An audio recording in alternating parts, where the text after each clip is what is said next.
dire bonjour tout le monde. On attend encore une intervenante, Magali Castex de ZEFCO.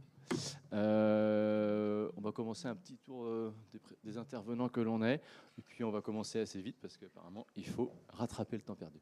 Moi c'est Germain Gary, voilà, chargé de mission réemploi, conseiller info-énergie au sein de l'Agence locale de l'énergie et du climat de Lorient, à l'ON, et on s'est dit que ça pouvait être pas mal d'apporter un petit regard sur la coopération, c'est pour ça que je suis là. On a plus des techniciens et des directions d'entreprise derrière, mais voilà, je continuerai tout à l'heure.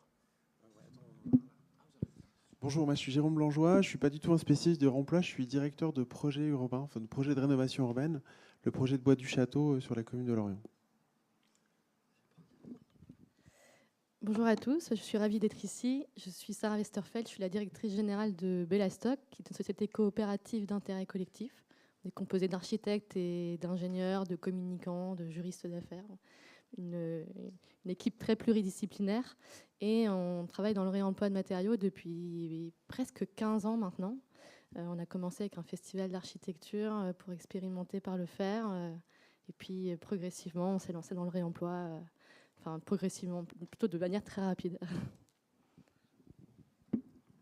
Du coup, on fait quand on attaque, non ?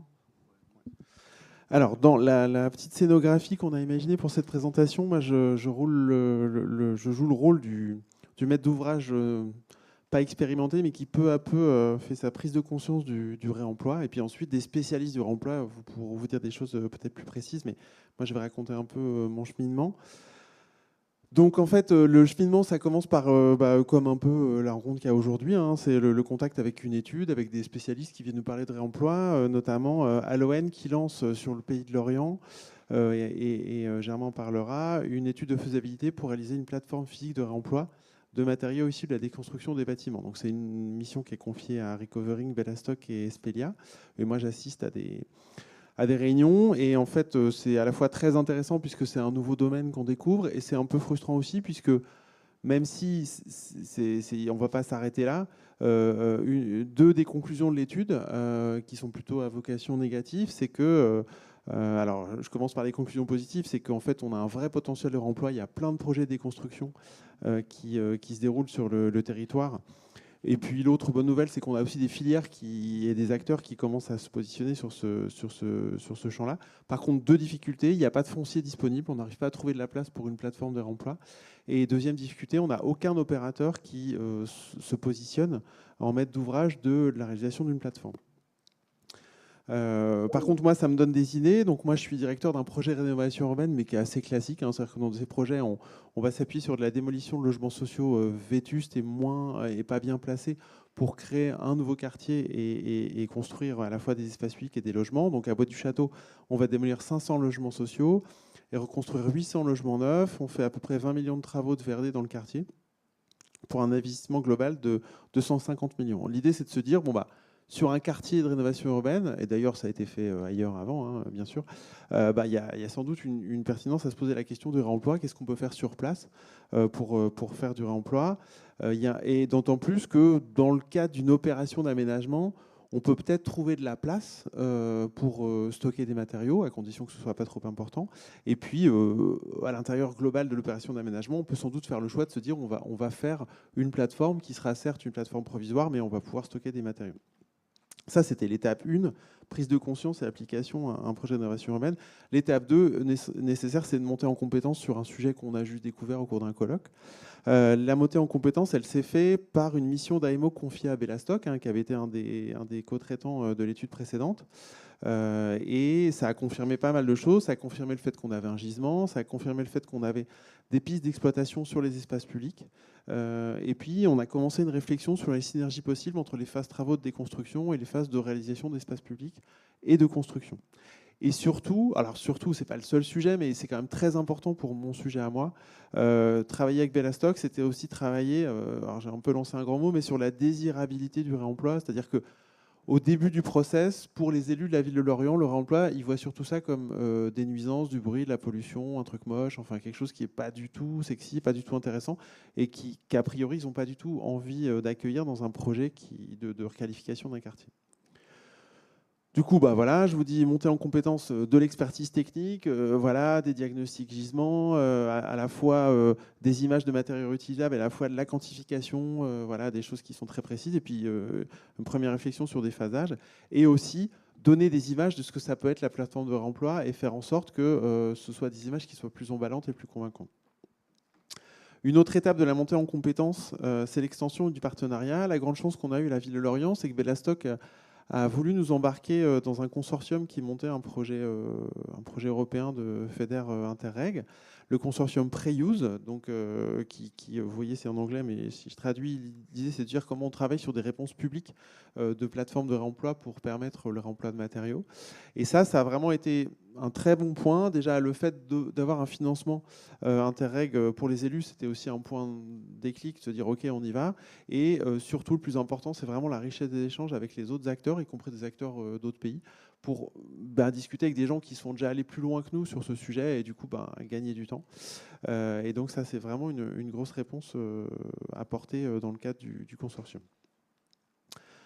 Alors, on arrive, j'avais mis stratégie au début, mais mon stratégie est un peu prétentieux. Disons que notre plan d'action, en 3 points, qui doit être très classique. Le premier, on en a parlé au travers de Preuse, c'est faire une plateforme. C'est-à-dire que comme on a bien vu, et c'était le résultat de l'étude précédente, que sans lieu de stockage, c'était très virtuel et très illusoire de se dire qu'on allait faire du remploi, on s'est dit, un des points de notre action, ça va être de travailler sur une plateforme. Je ne m'étends pas là-dessus parce que j'ai des collègues de la ville de Lorient qui, au cours d'un autre atelier, présentent la plateforme. Mais en gros, l'idée, c'est de faire une petite plateforme à l'échelle du quartier. Le deuxième sujet, c'est la mobilisation des maîtres d'ouvrage, puisque moi, en fait, j'ai parlé de moi en tant que maître d'ouvrage tout à l'heure, mais ce n'est pas tout à fait vrai, parce que moi, je suis maître d'ouvrage d'une opération d'aménagement, mais je ne suis pas maître d'ouvrage de construction ou de déconstruction, donc je suis que prescripteur ou animateur ou incitateur, mais je ne porte pas moi-même des opérations. Donc l'idée, c'est de mobiliser les autres maîtres d'ouvrage. Et puis enfin, la question du lien avec les filières locales et les acteurs du réemploi, toujours pour continuer à monter en compétences et aussi créer des connexions opérationnelles. Et le dernier point de ma présentation, ce sera sur cette question de mobilisation des maîtres d'ouvrage. Donc moi, mes maîtres d'ouvrage, c'est qui?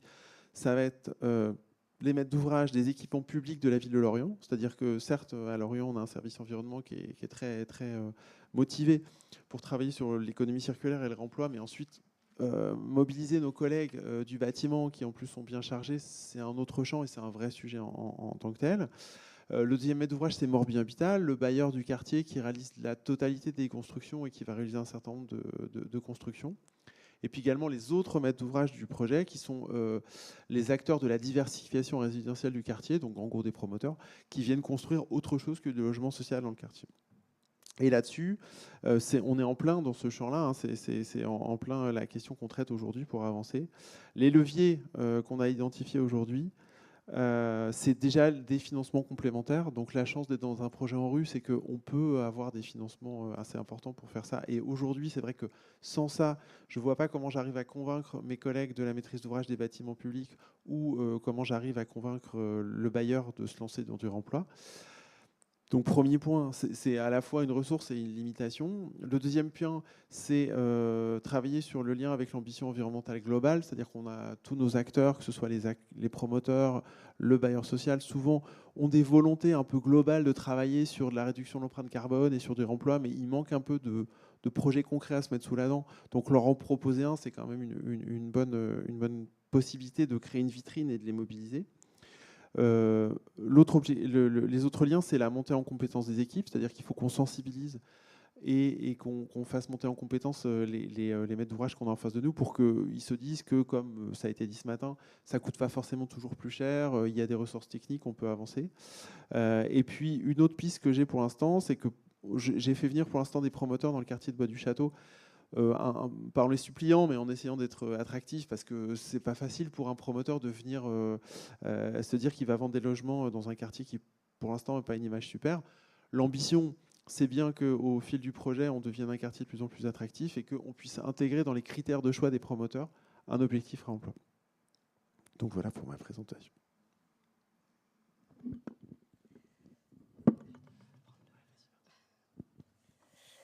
Du coup, l'important ici, c'était aussi de souligner la recherche de financement complémentaire. Et on en a parlé juste avant, c'était notamment le projet Preuse, qui est un projet Interreg.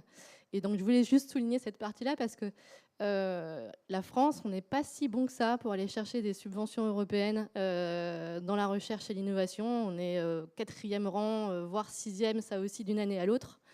Et des projets Interreg et des projets Horizon, il en existe sur l'économie circulaire au sens large, sur les réemplois de matériaux de projets de construction.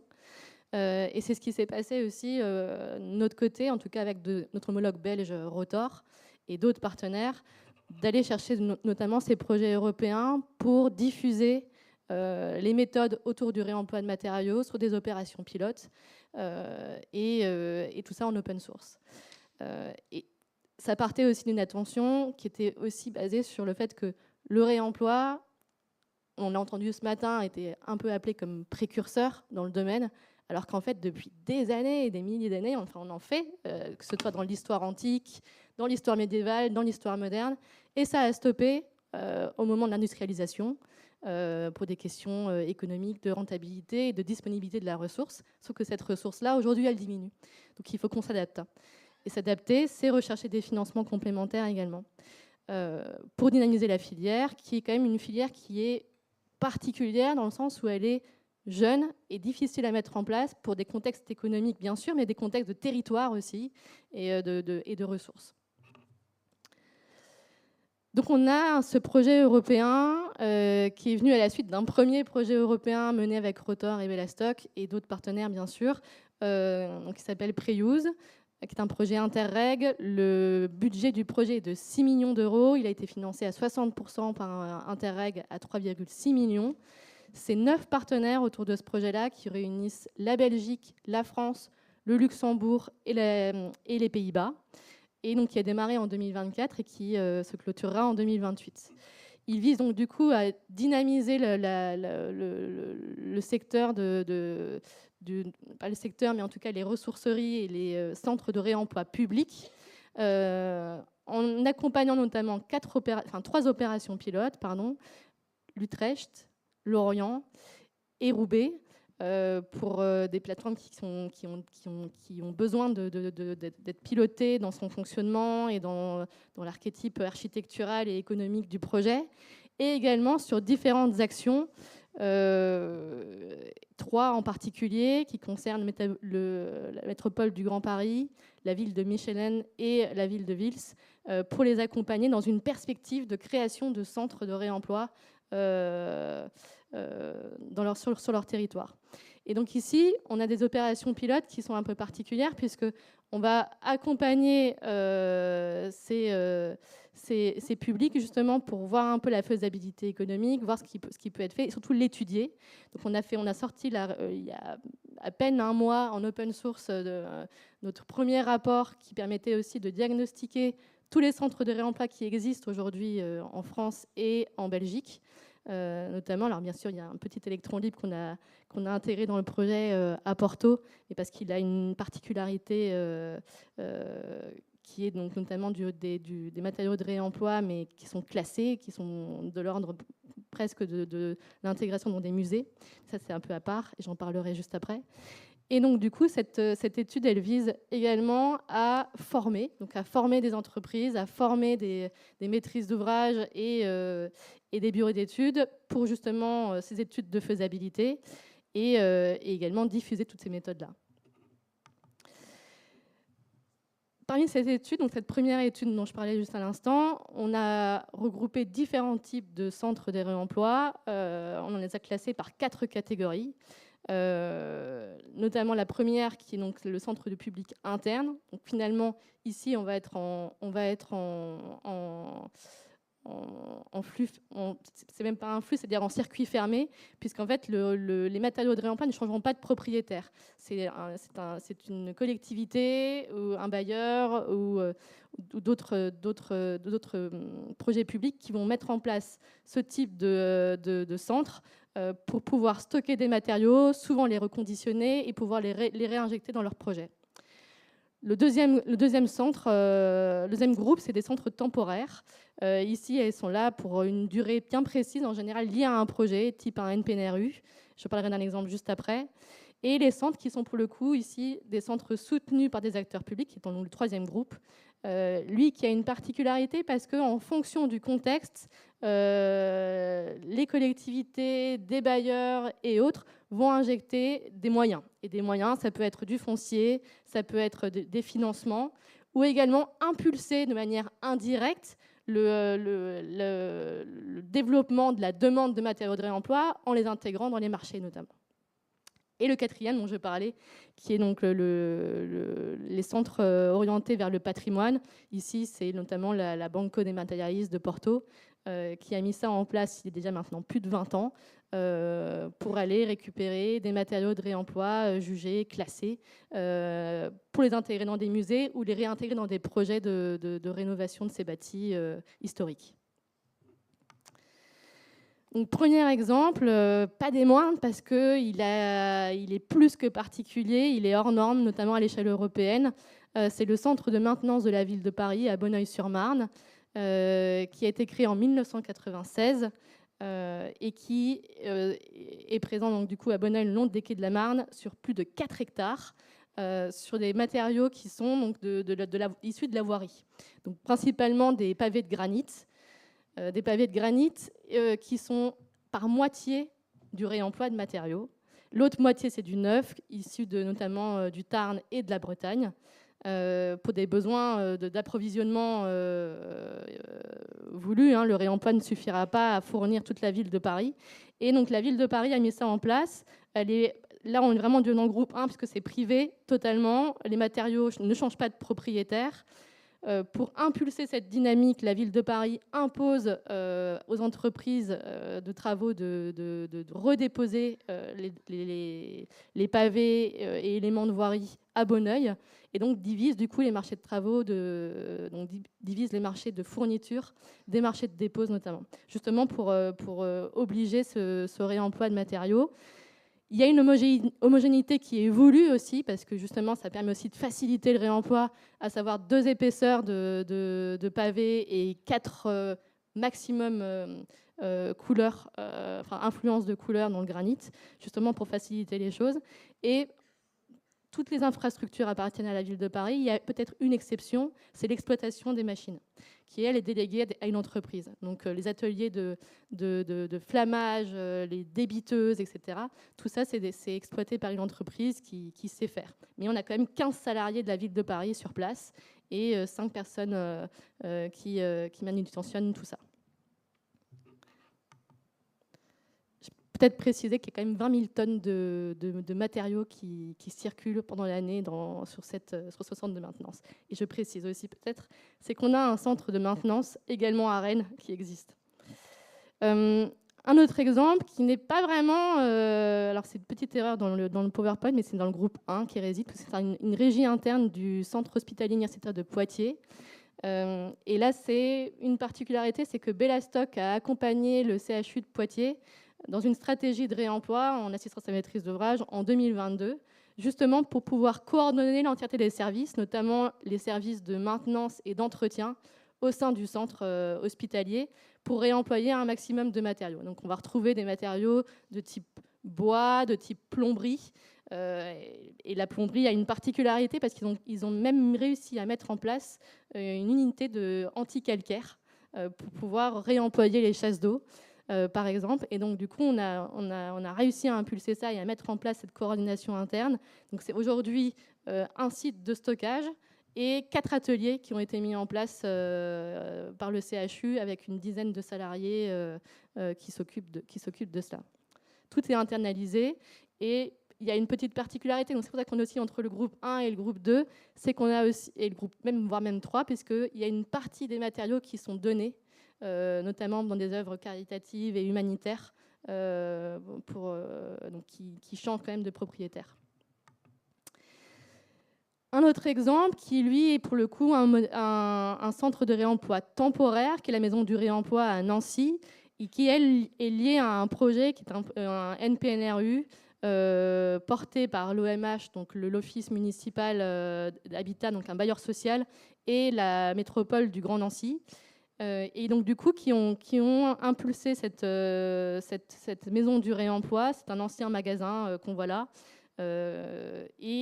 Donc qui a lancé un appel à projet pour trouver quelqu'un une entreprise ou une association qui serait prête à gérer ce stock de matériaux, les reconditionner et les revendre. Donc là, on est sur un changement de propriétaire parce que pour une grande partie de ces matériaux, près des 3/4, ils sont vendus à des professionnels et non professionnels. Et seulement un petit quart est réinjecté dans des projets de réhabilitation du NPNRU. Le NPNRU, c'est un projet de réhabilitation ici et de déconstruction d'un ensemble de bâtis des années 1960. Ici, donc, c'est une association qui a gagné l'appel à projet qui s'appelle Réciprocité, qui est dans l'insertion professionnelle. Et donc, c'est temporaire, mais ils cherchent du coup une solution plus pérenne pour la suite. On est principalement du coup sur des sanitaires et des menuiseries pour cette maison du réemploi. Alors, il manque malheureusement une petite slide. Et donc, il fallait quand même que j'en parle, mais du coup, de dernier groupe qui concerne du coup un jeu d'acteurs publics et privés dans ces centres de réemploi. Alors, bien sûr, je pouvais citer Bâti-Récup, mais comme on va en parler toute la journée, j'ai choisi un autre modèle. C'était notamment le modèle de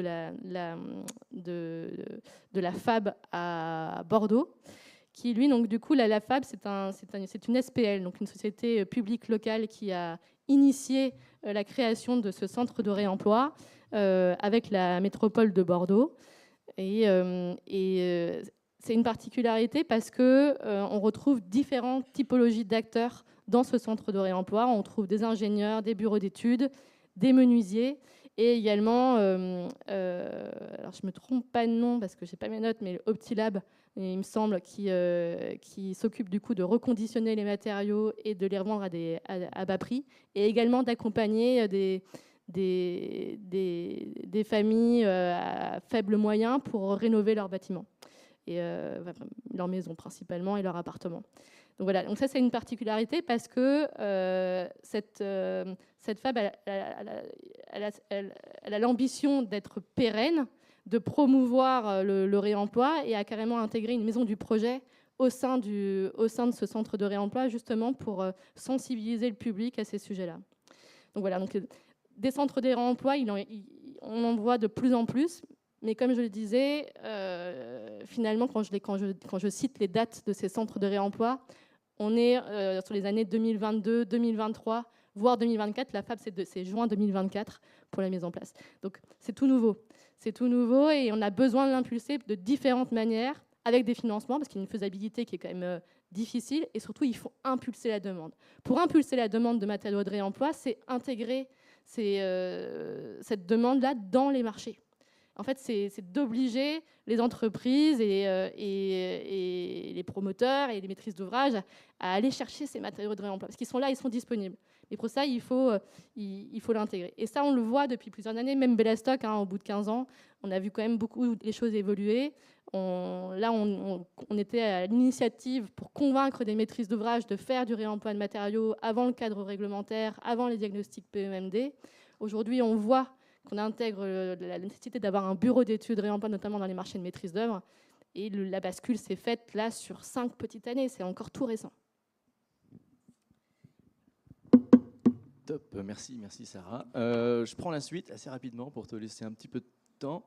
Magali, c'est le gros bouton.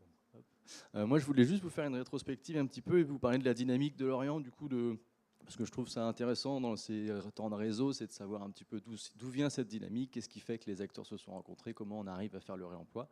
Et du coup, j'ai pas fait mieux qu'une frise chronologique pour faire ça, en parlant de Pierre Fréhour, qui est une opération qui a eu lieu du bailleur social qu'a évoqué Jérôme Blangeois, du coup, le Morbihan Habitat, qui se trouve être une fusion de Bretagne Sud Habitat, que j'ai mentionné là-haut, et de Lorient Habitat et de Van Golf Habitat.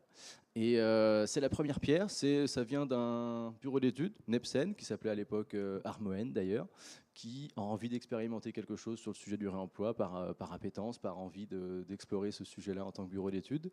Et il le propose à Bretagne Sud Habitat, et c'est un OK direct, je crois, de Erwan Barguin à l'époque et de Michael Couty, qui était les directeurs patrimoine et chargés d'opérations un peu de rénovation. Et donc, ils ont expérimenté avec Bellastock en appui.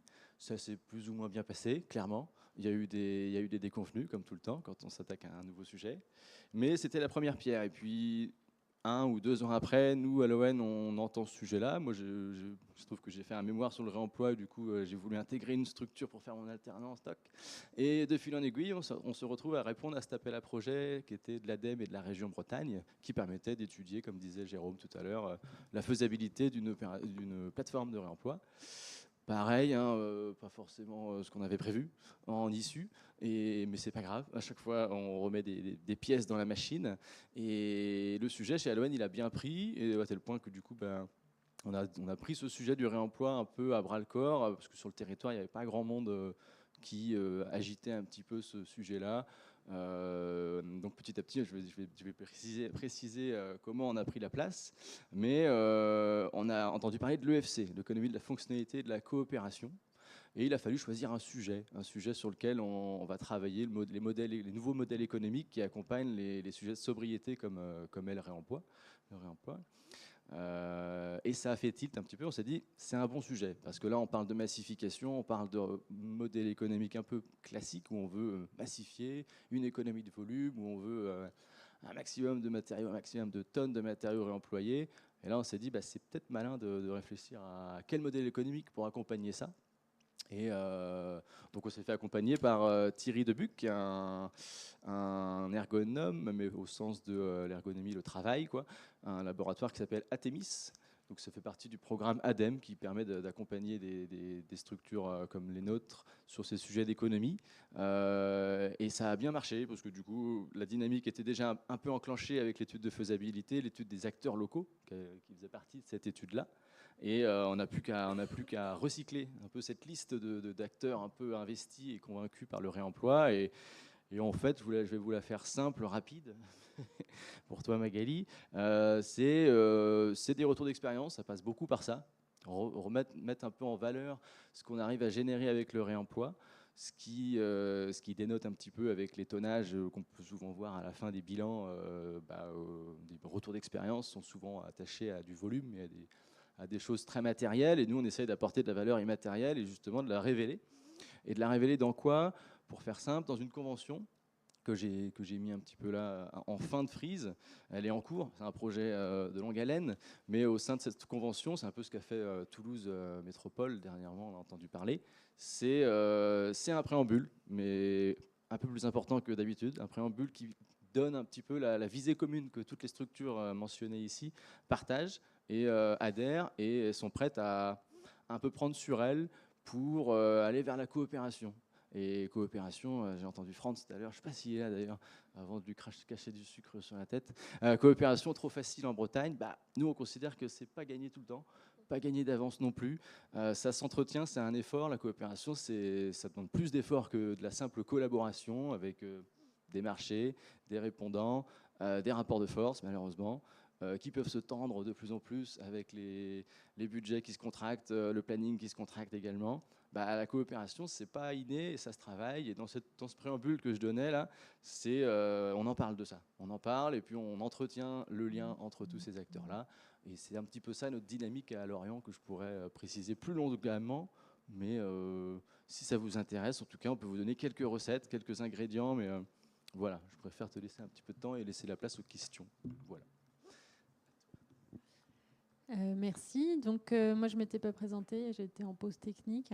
Donc, je suis Magali Castex. Je travaille actuellement dans un bureau d'études qui s'appelle ZEFCO, bureau d'études en environnement. J'ai un volet aussi où je fais de la recherche sur les questions d'inscrire le modèle de développement urbain dans les limites planétaires. Et je fais passer mes slides aussi, tac, tant que j'y suis. Et donc, je vais prendre un petit peu, je vais élargir un peu l'échelle pour parler de la question des ressources à l'échelle justement du projet urbain, avec la notion de métabolisme. Donc, du coup, je suis contente parce que la personne de Toulouse Métropole a parlé de son étude de métabolisme économique tout à l'heure. Donc, le mot a déjà été donné. Donc moi, la question du métabolisme, je l'ai rencontrée, ça fait presque une petite dizaine d'années. C'était À l'époque, j'étais maître d'ouvrage en région parisienne, et donc c'était avec le labo IFSTAR qui développait ce modèle-là en utilisant les travaux de Sabine Barle, qui est chercheuse, qui a écrit le livre notamment de l'invention du déchet urbain, que vous avez peut-être lu et que vous devriez lire si vous ne l'avez pas encore fait. Mais c'est justement comprendre ce que disait Sarah, c'est-à-dire que de tout temps, en fait, il n'y a pas eu de déchet. En fait, le déchet, c'est quelque chose de neuf qui est arrivé avec l'industrie et en se disant qu'en fait, on pouvait aller chercher des ressources hyper facilement grâce au pétrole. Donc là, aujourd'hui, on est en train de se reposer la question globale en disant, bon, ben, en fait, on a là en visu la fin de cette énergie ultra abondante et pas chère, et donc comment on renoue justement avec ces capacités à être plus économe et à plus respectueux de la matière. Donc l'enjeu de la matière est multiple en fait. Donc pourquoi ne pas mobiliser de matière? Donc je viens de le citer, il y a la question de l'énergie et donc du coup éviter d'émettre du carbone, mais ça a des impacts aussi sur la biodiversité, sur les sols, sur l'utilisation de l'eau douce. Donc c'est assez multi-champ.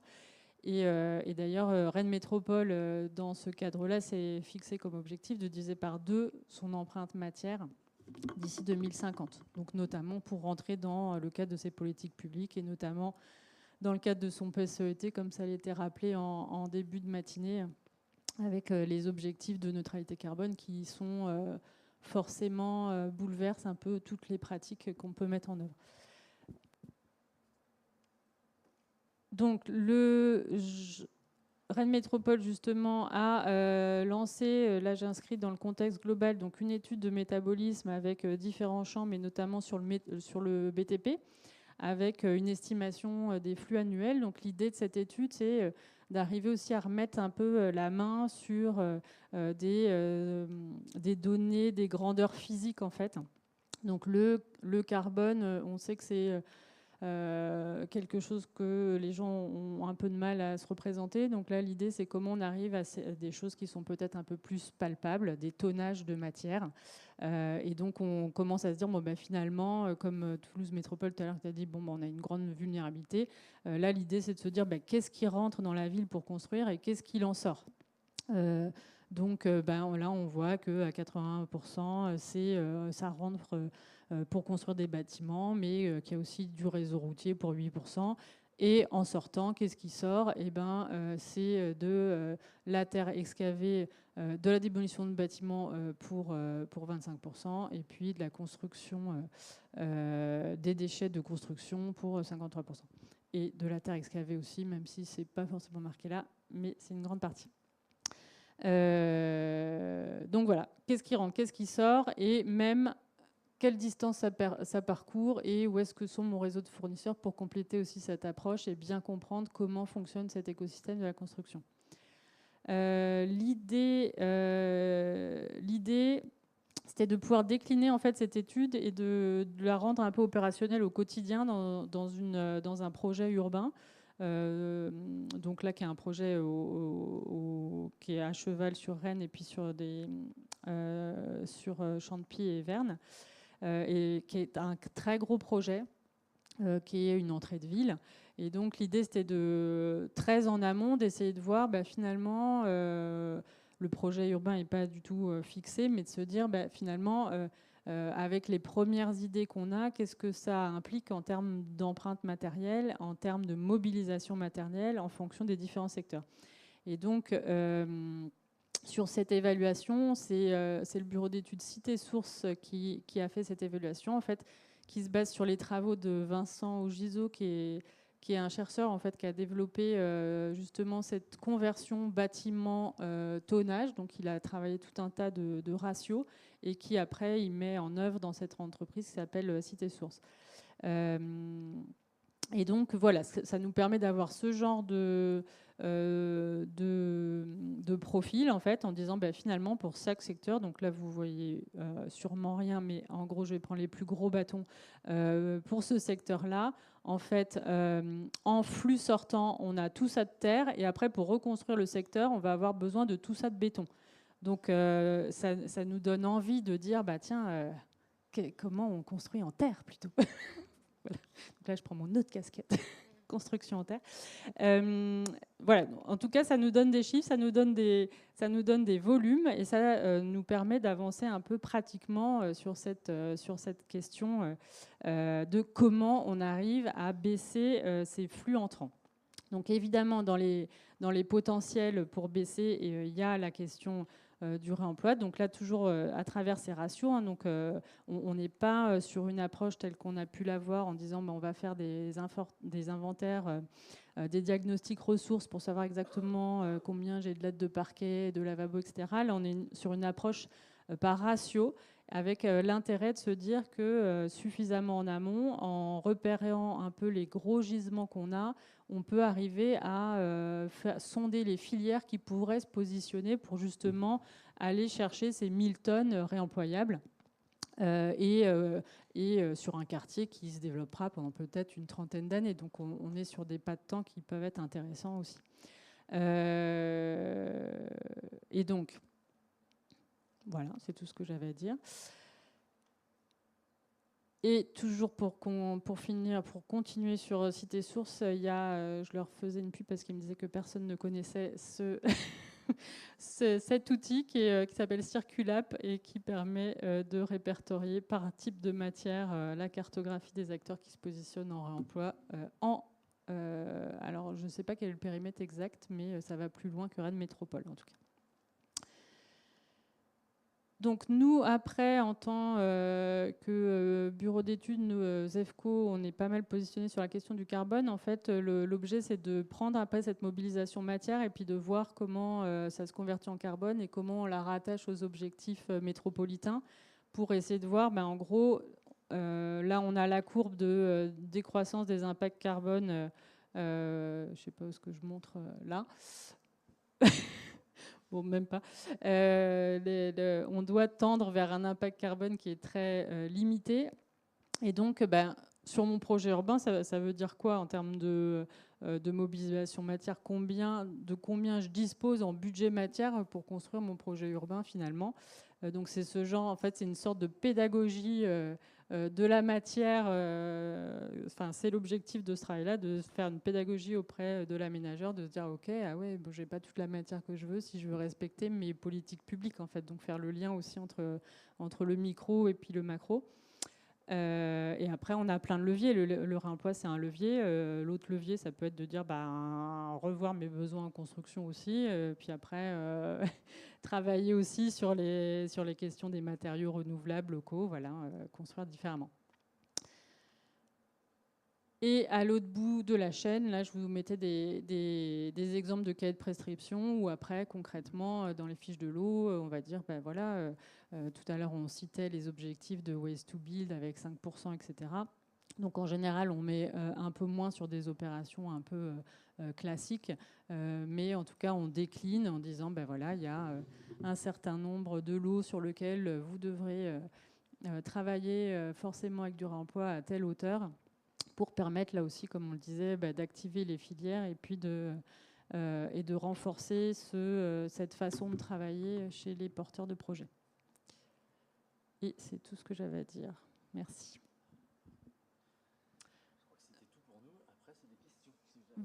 Voilà. Alors, je vais faire... On a combien de micros? Je vais faire passer les micros, du coup. Bonjour, Samia Afsel, ancienne archi, ancienne ouvrière du bâtiment et AMO, AMU, éco-construction et tout ce qui est sujet de l'eau. Pour aller du coup un petit peu plus loin que ce que vous avez présenté, peut-être Magali, on entend parler de plateforme, on a vu un ancien magasin et du coup je me pose la question, est-ce qu'on a vraiment changé de paradigme? C'est-à-dire qu'aujourd'hui on continue à voir... à regarder tout ça en disant on va démonter et puis ça sera des matériaux à vendre. Mais pourquoi est-ce qu'on déplace des matières? Moi, ce qui me dérange un petit peu aujourd'hui avec ce qui est devenu la notion de réemploi, c'est qu'on pense avant tout, on dépose et puis il y en a d'autres qui viendront récupérer nos poubelles pour les employer. Bellastock était quand même, Rotor était quand même connu il y a 20 ans pour faire des projets où justement ils démolissaient pas, c'est-à-dire qu'ils allaient à l'encontre de la demande et de la programmation de la maîtrise d'ouvrage. Ils disaient non, en fait, on démonte pas. Voilà, en tant qu'ancien archi, je sais que je l'ai aussi pratiqué, c'est pas toujours facile, mais donc là, on parle effectivement des comment est-ce qu'on réduit les flux entrants et sortants, mais comment est-ce on parle aussi de flux immobiles. Comment est-ce qu'on laisse les choses en place. Vous parliez aussi de ce projet à Lorient où vous alliez démolir des bâtiments et tout de suite, première question, comment est-ce qu'on va démonter soigneusement les matériaux et les proposer au réemploi. Mais est-ce que vous êtes posé la question de ne pas les démolir? Je sais, c'est un gros sujet. Hein. Il y a des villes et des politiques qui prennent la décision de garder et de ne pas garder. Il y a des discussions et des batailles sur ce sujet, mais qu'il ne faut pas qu'on lâche. Donc aujourd'hui, on est toutes et tous réunis sur un sujet qui est hyper important. Mais moi, depuis ce matin, j'entends parler comme d'une nouvelle opportunité, une nouvelle économie, la massification. Moi, je trouve que c'est des mots qui font plutôt peur. Hein. Vous parliez des limites planétaires. Quand est-ce qu'on arrête, en fait? Vous disiez aussi se reposer la question de la construction. Plutôt penser réhabilitation, encore une fois, on ne bouge pas, quoi. Voilà. Alors, je me permets de répondre, du coup. Vaste débat, c'est sûr. Alors, le syndicat de l'architecture défend la réhabilitation. Et on a eu un débat engagé, et parfois un peu houleux sur ce sujet-là, il n'y a pas si longtemps que ça, avant l'été. Alors, le réemploi, c'est pas forcément, faut pas le prendre comme un prétexte. C'est aussi une opportunité dans un cadre où on était dans une ère d'industrialisation et on ne pensait pas l'architecture de la même manière qu'on la pense aujourd'hui. Donc, être totalement radical sur le fait de réhabiliter, et pourtant Bellastock la défend corps et âme, mais il faut quand même repenser les bâtiments en question. Et les bâtiments, ils n'ont pas été pensés pour une très grande partie des bâtiments qui sont sortis de terre très très vite, en béton et en aluminium, qui n'ont pas été repensés pour une réversibilité ou même pour de l'entretien. Le but aujourd'hui, c'est aussi ça, c'est de penser la réhabilitation future de ces bâtiments qui, eux, vont sortir de terre, malheureusement, suite à des démolitions qui sont... Voilà, il y a des faits, on ne peut pas passer outre. Il y a des enjeux financiers, il y a des enjeux, bien sûr, qui sont écologiques, qui sont confrontés entre les deux. Mais le réemploi de matériaux, il pense plus large dans la réversibilité des bâtiments en question, l'entretien on en a parlé en plus tous les quatre quand on a préparé cette visio de la dimension temps de ces projets. Et en fait, chercher des financements très rapidement pour des réhabilitations qui sont très lourdes, parfois on n'arrive pas à convaincre. Et donc, du coup, le but, c'est de pouvoir dire, OK, si on doit vraiment démolir, comment on construit neuf en pensant les réhabilitations futures de ces bâtiments-là et l'entretien de ces bâtiments-là, avec des matériaux qui, eux, vont être réintégrés justement pour diminuer l'empreinte. Donc, c'est là que réside finalement le débat, mine de rien, parce que zéro démolition, on n'y arrivera pas, c'est sûr. C'est impossible avec les bâtiments qui sont sortis de terre depuis 40, 50 années. Et on arrive à le faire sur certains aspects. Je pense à un projet de Bellastock qu'on a livré en début d'année. On a réussi à faire une boîte, dans un bâtiment. On n'a pas du tout touché à l'infrastructure. Mais c'est vraiment à la marge. On arrive encore à batailler sur certains aspects-là, quand c'est à petite échelle. Et justement, c'est un des sujets de la plénière de clôture, justement le changement d'échelle. Donc voilà, mais je vais te laisser prendre la parole. Ouais, je réponds déjà pour partager les questionnements et les doutes que vous avez exprimés. Alors, la question du temps, on la rejoint, c'est-à-dire que nous, effectivement, le thème du réemploi est arrivé dans le projet d'innovation urbaine quand le cap était déjà donné. Et l'ADN de l'ANRU, c'est démolir, en fait. Et je ne partage pas forcément non plus cette option-là, mais en tout cas, les élus de la ville de Lorient se sont complètement inscrits dans ce cadre-là. Il y a des communes où ça se passe différemment. Hein, pour échanger avec des collègues, on sait que sur Rennes, il y a une position très forte de Nadia Perret sur le fait de limiter le nombre de démolitions et travailler plutôt en réhabilitation. À Lorient, c'est pas comme ça que les élus de la ville ont souhaité requalifier le quartier. Pour eux, la requalification, elle passait nécessairement par des démolitions symboliques. Pour eux, puis concrètes aussi, réelles. Effectivement, donc on était sur un projet qui se construisait sur de la démolition.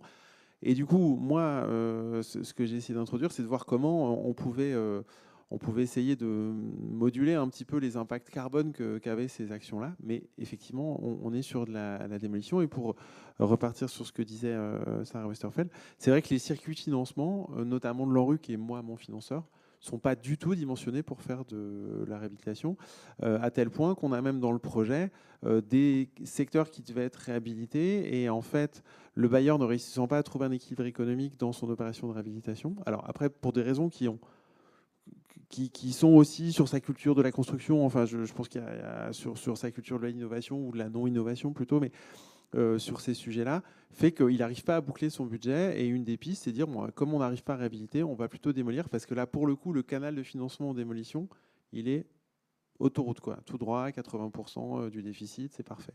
Et là-dessus, moi, tout en partageant vos doutes, je suis l'agent de ce type de transformation qui est plutôt orienté vers la déconstruction, quoi.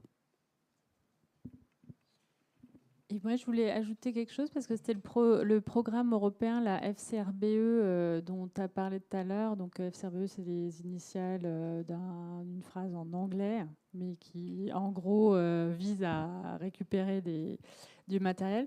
Et alors, il y a quelque chose moi, qui m'avait illuminé quand j'avais vu la présentation, c'est qu'ils introduisaient la notion de taux de conservation. Et en fait, c'était hyper éclairant, leur schéma.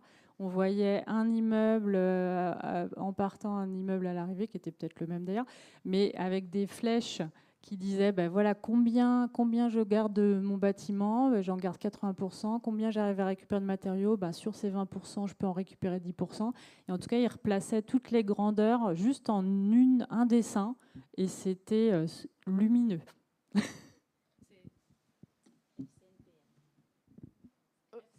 FCRBE.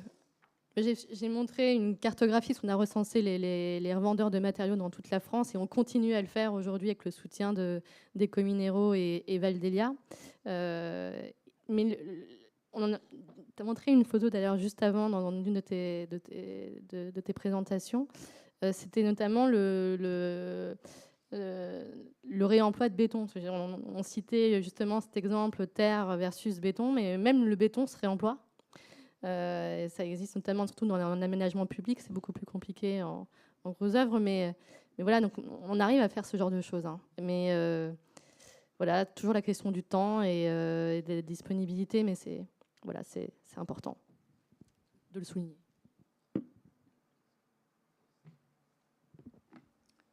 Est-ce qu'il y a d'autres questions? Oui. Il y a le micro, je vais essayer de l'utiliser. C'était une question pour Monsieur Gary. Vous parliez tout à l'heure dans votre exposé que vous aviez rencontré des difficultés. Vous n'avez pas trop dit, en tout cas peut-être pas assez à mon goût. Du coup, je voulais savoir quels étaient les freins que vous aviez rencontrés pour mettre en place votre projet. Je parlais de Carfréour, c'est ça, sur l'opération la première. Typiquement, nous, on a un territoire où il y a les militaires sont assez présents. Et du coup, ils ont utilisé un foncier qui était disponible pour faire des essais et ils ont tout cassé, quoi, clairement. Du coup, c'est des choses qui arrivent dans ce genre de territoire un peu où il y a de la préemption un petit peu de ces bâtiments un peu en démolition. Et puis pas que, il y a eu beaucoup de kilomètres qui ont été effectués par les matériaux. Du coup, après, c'était aussi évident. À l'époque, il y avait moins de ressources, moins de matériothèques présentes. Donc les matériaux ont fait quelques centaines de kilomètres, je crois. Il y a eu Ploermel, Redon avec l'écrou-vis et le repère. Ouais, c'était ça. C'était ça un peu les retours d'expérience. Et puis sur le terrain, le calendrier, c'était compliqué pour un bailleur social qui a l'habitude de déconstruire pour reconstruire. Là, on ajoute un nouvel élément qui fout le bazar complet, quoi. Par contre, sur les suivantes, après je peux peut-être développer sur ce qu'on a comme contrainte, c'est avant tout des sujets, il y a de l'humain déjà, il y a des appétences de certaines maîtrises d'ouvrage et d'autres qui ne le sont pas. Nous on a la chance d'avoir Morbihan Habitat et notamment Bretagne Sud Habitat historiquement, les équipes de Bretagne Sud Habitat qui sont fusionnées là, elles sont assez motrices et du coup on a un chargé d'opération qui est très moteur, mais voilà, après ça reste un coût pour lui qui est difficile encore à comprendre de déposer, de donner 25 000 € pour déposer proprement des matériaux. bah ça, il faut qu'on lui amène de la valeur derrière. Il faut qu'on lui dise à quoi ça sert. Et c'est tout ça le sujet, c'est d'arriver à mettre en valeur l'insertion professionnelle que ça a pu générer, les matériaux, où est-ce qu'ils vont. C'est pas juste intéressant de les mettre en stockage ou même de les écouler chez des particuliers. On perd la valeur dès lors que le matériau se volatilise dans la nature. On ne sait pas à quoi il a servi. Du coup, tout dans ces retours d'expérience qu'on essaye de systématiser à chaque opération, bah ça sert à ça aussi. Ça sert à réfléchir sur comment dans la convention on met un peu de la rétribution pour que le bailleur social il en tire quelque chose lui pour ses financements européens ou autres. Pour lui c'est intéressant quand même de savoir où ça va les matériaux il a dépensé quand même une sacrée enveloppe pour ça. Donc voilà, c'est un petit peu ça. Et les contraintes après c'est de la contrainte de chantier qu'on connaît. Et sur lesquels le fait de se revoir régulièrement, on arrive tout de suite à désamorcer, à anticiper, etc. etc. Tu as peut-être un autre point. Ouais, moi, je dirais que c'est vraiment beaucoup une question de personnes, effectivement, parce que du coup, le bailleur qu'on a en face de nous, la Morbihan Habitat, c'est la fusion de 3 bailleurs. Et en fait, celui avec qui je traite, moi, qui était historiquement Lorient Habitat, et BSH, avec qui Germain a travaillé, n'ont pas du tout la même culture. BSH était beaucoup plus dans l'innovation, dans essayer de faire des choses un peu différentes, alors que Lorient Habitat était plus vraiment un constructeur, un bâtisseur, quoi, qui faisait ça à la chaîne de façon assez industrielle. Et c'est vrai que du coup, d'un chargé d'op à l'autre, ça va être très différent. Et notamment un exemple différent, notamment dans la compréhension des circuits du réemploi et de la façon dont travaillent les acteurs du réemploi. C'est-à-dire que, pour vous donner un exemple, on avait demandé au bailleur de démonter soigneusement un certain nombre de matériaux dans sa déconstruction. Et en fait, en disant qu'on pouvait le mettre en contact avec des acteurs qui pouvaient reprendre ces matériaux-là. Et en fait, comment ça s'est passé? Quand ça a été déposé, le chargé d'op a envoyé un mail à la liste de correspondants qu'on lui donnait en disant bah voilà, moi j'ai tant de lavabos, tant de trucs, ils sont sur le parking, il faut venir les chercher la semaine prochaine. Et bien sûr, aucun acteur n'a pu répondre parce que c'était pas du tout les mêmes types de fonctionnement. C'est-à-dire qu'il fallait dégager une économie sur comment on transportait ce truc-là. Enfin, le collègue là, en fait, il a appliqué, on va dire, des process qu'il a l'habitude d'avoir avec des entreprises, avec des acteurs qui n'ont pas forcément les mêmes façons de fonctionner. Il n'y avait pas assez de médiation là-dessus et du coup, en fait, ça n'a pas marché. En fait, personne n'est venu chercher les matériaux alors qu'il y avait un vrai gisement et qu'on aurait dû l'employer. Donc, d'où l'importance du partage de la culture, des explications, de la médiation et ce genre de choses.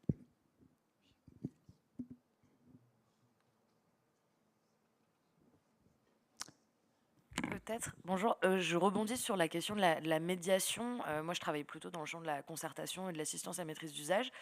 Justement sur la médiation auprès du grand public, des futurs habitants, le fait de réemployer certains matériaux de construction. Comment est-ce que c'est perçu? Je pense notamment à la question des sanitaires, par exemple, à tout hasard. Moi, je vais répondre, mais très bien. C'est perçu très très bien, très positivement. Alors les sanitaires, en plus de ça, ils sont reconditionnés, ils sont nettoyés. Cycle Up peut en parler, par exemple. Mais vraiment très bien. Et surtout, on en fait de plus en plus de la concertation sur ces sujets-là. Je parlais notamment de la Maison des Projets à Bordeaux, dans la FAB. Nous, Bellastock aussi, on en a fait, notamment sur des dalles de granit déposées d'escaliers pour en faire des bancs dans l'aménagement public, avec des entreprises d'insertion, type Ares, par exemple, pour n'en citer qu'une. Et c'est très, très bien perçu. Et même pour en parler également dans le festival d'architecture qu'on organise, le public arrive en masse et il s'intéresse à ce genre de sujet, à ces ateliers autour de même des matériaux bio et géosourcés. C'est quand même très très bien perçu. Et c'est un des leviers aussi pour convaincre les maîtrises d'ouvrage. Vraiment, l'enjeu, au-delà de bousculer également les méthodes pour impulser ce type de projet, convaincre, il y a aussi l'esthétique qui rentre en compte, ça c'est sûr. Mais au-delà de ça, c'était aussi d'intégrer justement les usagers dans l'écriture et le dessin du projet et les entreprises. Ça, c'est un très gros enjeu. Je ne vais pas trop spoiler un des sujets que je vais porter à la fin de la journée, mais les entreprises, on arrive beaucoup plus facilement à travailler avec les entreprises quand elles sont à petite échelle. Et de manière générale, le réemploi fonctionne quand même plutôt bien à petite échelle. Dès qu'on commence à passer des paliers de moyenne, grande échelle, c'est là qu'on commence à ramer. Pour plein de sujets différents, la médiation en fait partie, entre différents acteurs publics et notamment les entreprises. Donc, Ça, c'est un palier qu'on a un peu du mal à franchir parce que c'est une question d'adaptabilité et voilà, d'agilité aussi. Parce qu'en fait, on travaille quand même beaucoup en flux tendu quand on parle de réemploi, même si des plateformes naissent de plus en plus. Elles sont quand même... voilà, je vous invite à lire le premier rapport de Preuse ou de consulter la carte Opalis ou d'autres. Ça reste quand même encore minime. Et donc ça, c'est de réussir à faire transiter des flux interchantiers. Et pour ça demande aussi une disponibilité du foncier. Tu l'évoquais juste avant. Donc voilà. Juste un retour d'expérience que j'ai vu passer par un bailleur social ou un promoteur, j'ai un doute si c'est pas Bouygues qui est derrière tout ça, mais un logement témoin, ça peut être pertinent à mettre en place pour montrer justement à ces usagers qui n'ont aucune idée d'à quoi ça ressemble un logement avec du réemploi.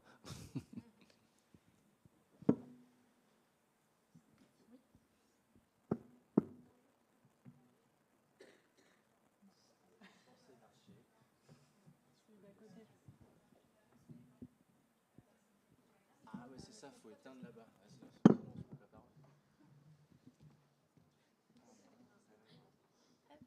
Merci beaucoup. Bérangère Angot, je suis chargée de mission coopération territoriale donc pour Rennes Métropole, mais pour le territoire qui intègre 16 intercommunalités. Donc on est pratiquement à l'échelle de l'Ille-et-Vilaine et on associe aussi Dinan Agglomération. Aujourd'hui, on se pose la question de coopérer et d'ouvrir le sujet de l'économie circulaire dans nos coopérations territoriales. Aujourd'hui, c'est plutôt échelle intercommunalité sur nos compétences. Évidemment, il faudra qu'on ouvre aux différents acteurs associatifs et le privé en général. Vous nous disiez tout à l'heure, Monsieur Garry, que vous aviez quelques ingrédients à nous partager ou des recettes sur la coopération territoriale. On parlait tout de suite que la petite échelle fonctionne bien. Donc, quels peuvent être un petit peu des leviers de coopération territoriale sans faire doublon, sans rajouter de paperasse, d'échelons intermédiaires non pertinents, selon vous, sur l'économie circulaire? C'est une grosse question, mais si vous aviez quelques pistes, moi, ça me rendrait bien service. Ok. Pas facile de répondre. Hein. C'est vrai que notre formateur, je disais Thierry Debuc, c'est un peu lui notre pivot un peu à l'EFC. Mais les enseignements, on les connaît un petit peu depuis le temps qu'on les pratique. En gros, déjà, c'est se rencontrer, c'est partager des contraintes. Ça part des contraintes. Souvent, les premières réunions qu'on a fait avec les acteurs locaux qu'on avait listés dans l'étude de FESA, on les a tous invités. Et puis, chacune de ces structures, il y avait des bailleurs, un bailleur forcément, des artisans, des intercommunalités, des associations, des entreprises de construction. Et le but du jeu, c'était sous le prisme du réemploi, qu'est-ce que sont les contraintes aujourd'hui que vous avez sur le déchet? Pouf. Et partant de là, après, il faut dessiner ce que j'ai évoqué, la visée commune, c'est-à-dire des valeurs auxquelles toutes les structures qui veulent faire partie du jeu adhèrent, quoi. Et ça, c'est déjà pas facile, parce qu'on a déjà des différences sur la façon de voir le monde, déjà.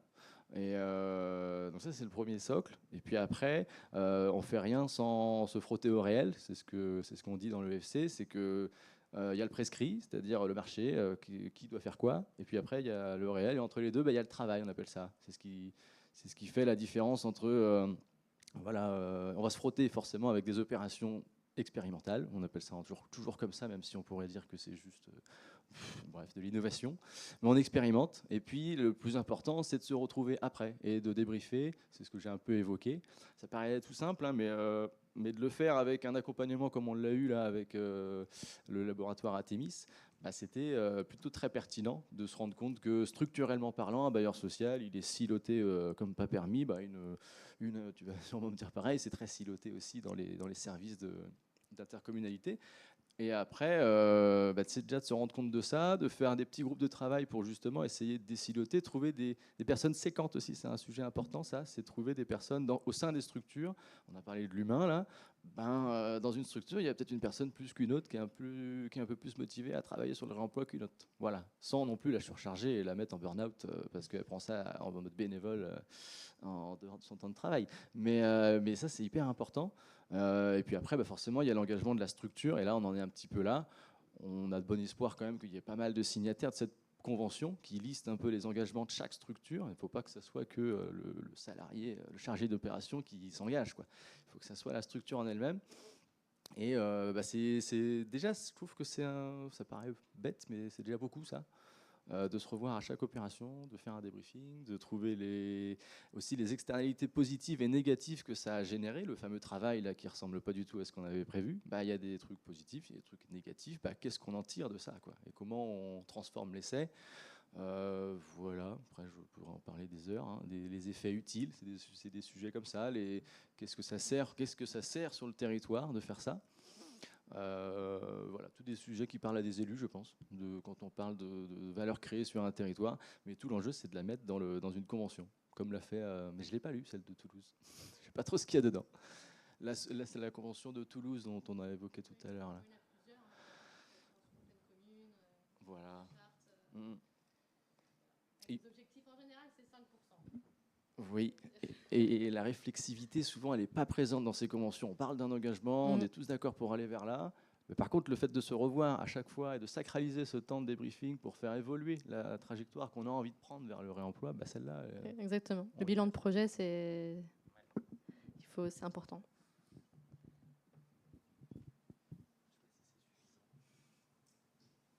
C'est pas vraiment une question, je voulais juste corriger par rapport à la plateforme de la FAB à Bordeaux, c'est les compagnons bâtisseurs. Et c'est peut-être intéressant parce qu'ils sont assez présents en Bretagne. Oui. Merci. C'est vrai.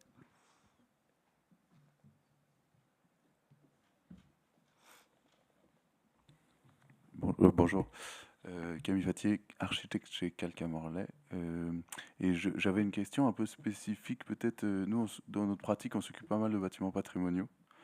Et du coup, j'ai été assez intéressé par la catégorie 4 dont vous parliez, Mme Westerfeld.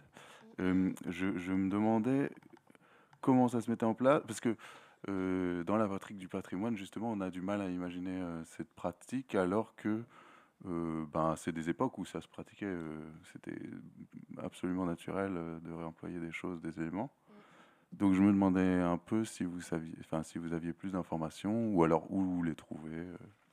En France, il n'y en a pas. Là, je prends ma casquette d'historienne de l'art là-dessus, mais Porto, c'est vraiment une particularité à l'échelle européenne. On n'a pas trouvé d'autres centres de ressources qui faisaient la même chose. C'est vraiment le centre historique de Porto qui est visé, avec des bâtiments qui ont été classés, qui sont visés, donc plus de 600 bâtiments, avec une obligation dans le règlement de la municipalité pour expertiser ces bâtiments avant toute rénovation, réhabilitation, en tout cas voilà, en termes de changement d'usage. En France, il n'y en a pas. Donc, on n'a pas d'obligation d'expertiser les bâtiments qui sont classés, justement pour aller récupérer des matériaux de réemploi. Je pense par exemple à des plafonds peints, poutres, etc. Donc, il n'y en a pas. Je n'ai pas d'exemple, en tout cas en France, ça c'est sûr qu'il n'y en a pas. Mais oui. Okay. C'était ça votre question ou Oui, non, c'est un peu ça. Parce que donc c'est vrai qu'il n'y a pas ce côté-là de réemploi, mais il y a la conservation. Oui. On a des règles très très lourdes en termes de conservation. Oui. Donc ça non, je distingue vraiment les deux okay. des matériaux qui pourraient être potentiellement récupérés, exposés ou réemployés. Eux ont fait la distinction et ont créé une catégorie, quoi. Oui, notamment sur les pavés, les azuleros. Ouais. Donc c'est ça qui récupère principalement, et puis beaucoup de corniches, des choses comme ça. Okay. Merci beaucoup.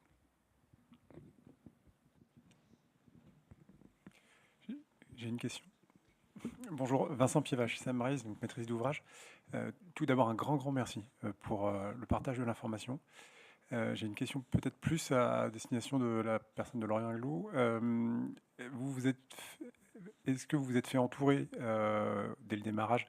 J'ai peut-être mangé l'information, et êtes-vous encore entouré pour faire perdurer cette démarche de réemploi? Et côté promoteur, comment se sont-ils organisés? Est-ce que tout le monde a réussi à trouver sa place dans la multiplicité des acteurs potentiels là, qui traitent le même sujet? Voilà, on est vraiment sur de l'expérimentation, c'est en cours. Alors, au niveau de la maîtrise d'ouvrage, aménagement Ville de Lorient, en fait, non,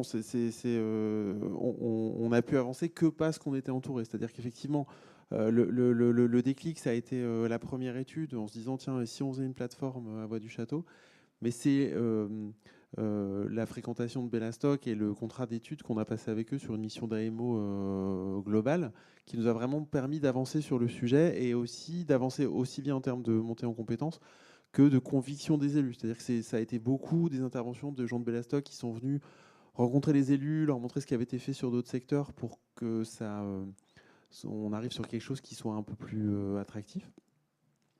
Et là, je suis en plein dans votre question, dans le sens où la mission Bellastock est finie depuis un certain temps.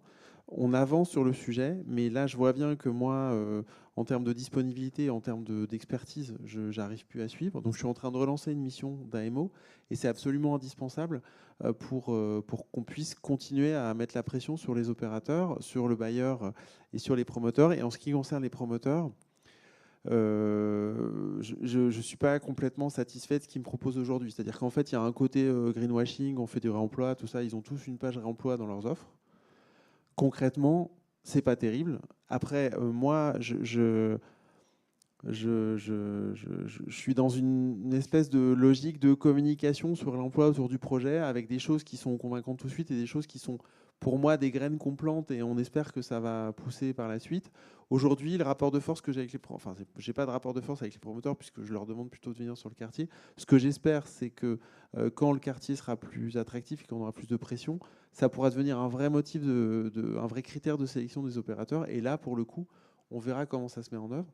Et par rapport à ça, c'est un peu touffu et confus, excusez-moi, mais la grosse question que j'ai, et ça rejoint des questions que je peux avoir sur d'autres sujets, c'est celle de la place de la réglementation. C'est-à-dire qu'en fait, on a tout un discours qui dit le réemploi rentre dans la réglementation, ça va devenir obligatoire.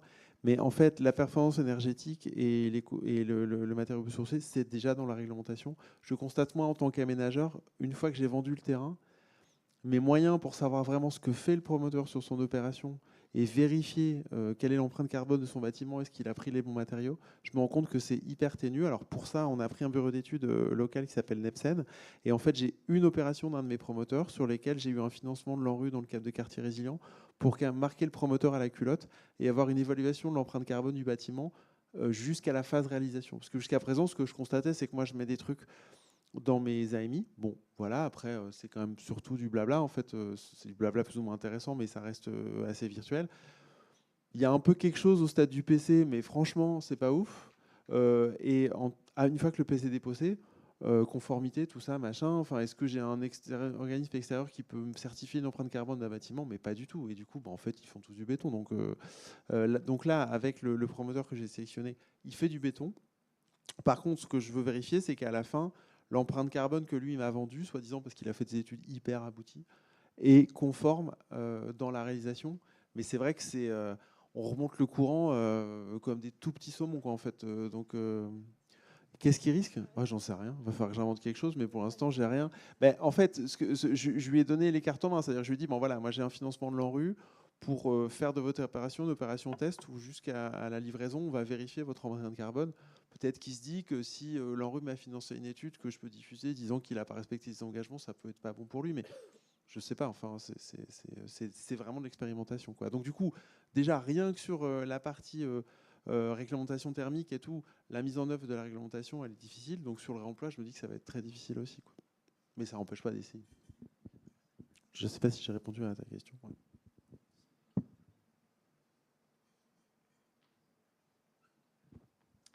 Est-ce qu'il reste une dernière question avant que nous fassions la pause?